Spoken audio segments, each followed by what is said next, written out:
ফেব্রুয়ারি মাসের 25 তারিখে আমাদের গেমে OP48 আপডেট আসতে চলেছে। এই আপডেটে ফ্রি ফায়ার গেমে অনেক বড় বড় পরিবর্তন আসবে। সো নাম্বার 10, নারুটো কোলাবরেশনের কারণে আমাদের গেম থেকে রিমনাম ভিলেজটাকে রিমুভ করা হয়েছিল, তার পরিবর্তে হিডেন লিভ ভিলেজ এসেছিল। কিন্তু এবারের আপডেটে নারুটো ইভেন্ট শেষ হয়ে যাবে, যার ফলে আগের মতো রিমনাম ভিলেজ তার নিজের জায়গায় চলে আসবে। এছাড়াও নারুটো স্পেশাল গেমের মধ্যে যতগুলো অস্ত্র ছিল সবগুলো আবারও রিমুভ হয়ে যাবে। এই রাক্ষসটাও চলে যাবে। Number 9, revive system. বর্তমানে আমরা যখন আমাদের টিমমেটকে রিভাইভ করি তখন তারা মাটির নিচ থেকে বেরিয়ে আসে। তো 25 তারিখে আপডেট করার পর থেকে আবারও আগের মতো রিভাইভ সিস্টেম চলে আসবে। টিমমেটকে যখনই আমরা রিভাইভ করব তারা আবার আকাশ থেকে নামবে। নাম্বার 8, লঞ্চ প্যাড আর আর্সেনালের লোকেশন চেঞ্জ। আপডেটের পরে মিলের উপরের দিকে একটা লঞ্চ প্যাড অ্যাড হয়ে যাবে আর আগের মতো জিপ লাইনেরও ব্যবস্থা থাকবে। এবারে কিছু কিছু জায়গায় আর্সেনালের লোকেশন চেঞ্জ করা হয়েছে, যা আপনারা স্ক্রিনের উপরে দেখতেই পাচ্ছেন। বর্তমানে পিকের সাইডে এই পজিশনে একটা আর্সেনাল আছে। আপডেটের পরে এখান থেকে রিমুভ হয়ে চলে যাবে ফ্যাক্টরির পাশে। আরো অনেকগুলো আর্সেনালের জায়গা পরিবর্তন করা হবে। বিমা শক্তির পাশে এই পজিশনে একটা আর্সেনাল আছে। আপডেটের পরে এটাকে সরিয়ে দেওয়া হবে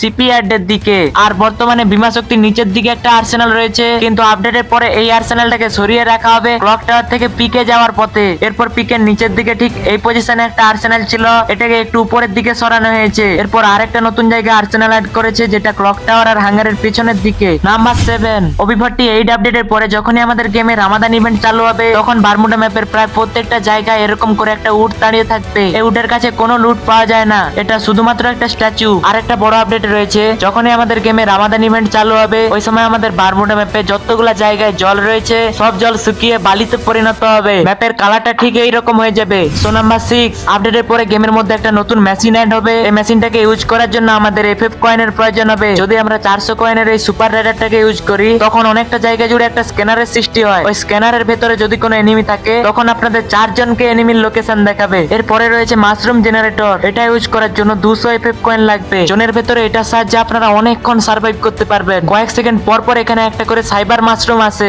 HP আর EP দুটাই আনলিমিটেড পেয়ে যাবেন। লাস্টের অপশনটা রয়েছে সেন্সর বিকন। এটা ইউজ করলে রিভাইভাল পয়েন্টের কাছাকাছি যদি আমরা কোনো কিল করি তাহলে আমাদের এক্সট্রা একটা রিওয়ার্ড দিবে। এরপর গেমে নতুন একটা সাপ্লাই বক্স আসতে চলেছে। এটা ম্যাপের যেখানে সেখানে পড়ে থাকে। যখনই আমরা এটাকে ইউজ করব আনলিমিটেড অ্যামো, নরমাল মেডিকেট, সুপার মেডিকেট সবকিছু পেয়ে যাবো। যারা জোন পুষার আছে তাদের মজা লেগে যাবে। 1000 পিস এয়ার অ্যামো সাথে কতগুলা সুপার মেডিকেট। এরপর ল্যান্ডমাইনে বড় একটা পরিবর্তন আসতে চলেছে। আপডেটের পর থেকে ল্যান্ডমাইন হয়ে যাবে আনলিমিটেড। এটা একবার ইউজ করার পর এর কুলডাউন টাইম চলে আসবে। তারপর কিছুক্ষণ সার্ভাইভ করার পরে আবার আমরা এটাকে ইউজ করতে পারবো। সো নাম্বার 5, স্ক্রিনের উপরে আপনারা যে সমস্ত গান দেখতে পাচ্ছেন, AK-47 focus, M60 infinity, MP5 infinity, এই যে গানগুলো রয়েছে এগুলো গেমের মধ্যে অ্যাড হয়ে যাবে। ম্যাচের মধ্যে এই গানগুলো ইউজ করার সময় একটু রিকয়েল হবে না, প্রত্যেকটা বুলেট এনিমির গায়ে লাগবে। AK-47 ফোকাস এই গানটা সাউন্ডটা আলাদা।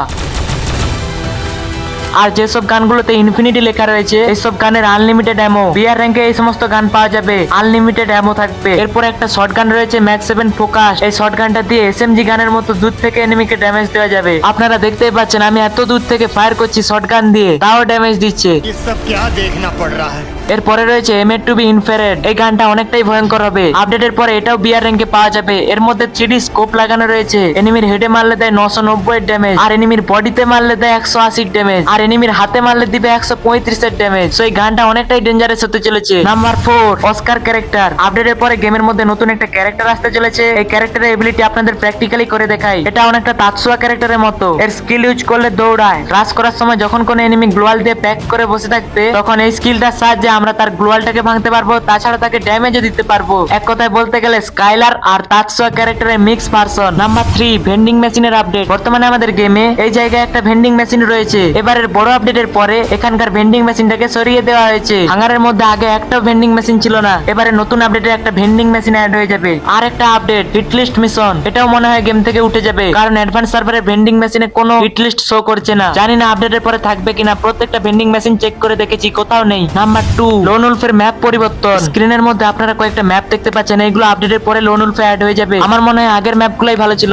আপনাদের কাছে কোনটা বেস্ট লাগে অবশ্যই কমেন্টে বলে যাবেন। নাম্বার 1, ফ্রি ফায়ারে বিভিন্ন গানের মধ্যে অ্যাডজাস্টমেন্ট করা হয়েছে। কোনটার এবিলিটি কমিয়েছে, কোনটার এবিলিটি বাড়িয়েছে। SKS এর হেডশট ড্যামেজ বাড়িয়েছে, S80 এরও হেডশট ড্যামেজ বাড়িয়েছে। তারপর থমসনের বাড়িয়েছে ড্যামেজ, চার্জ বুস্টারের চার্জ স্পিড বাড়িয়েছে, AWM এর রেট অফ ফায়ার বাড়িয়েছে, রিলোড স্পিড কমিয়েছে। তারপরে M8-2B রয়েছে আর নিচের দিকে দুটো পিস্তল, এদের ড্যামেজ একুরেসি বাড়িয়েছে। এই ছিল OP48 এর 10টি বড় বড় আপডেট। সো আরো নতুন নতুন আপডেট পেতে হলে চ্যানেলটিকে সাবস্ক্রাইব করে পাশে থাকা বেল নোটিফিকেশনটাকে অল অপশনে ক্লিক করে রাখবেন।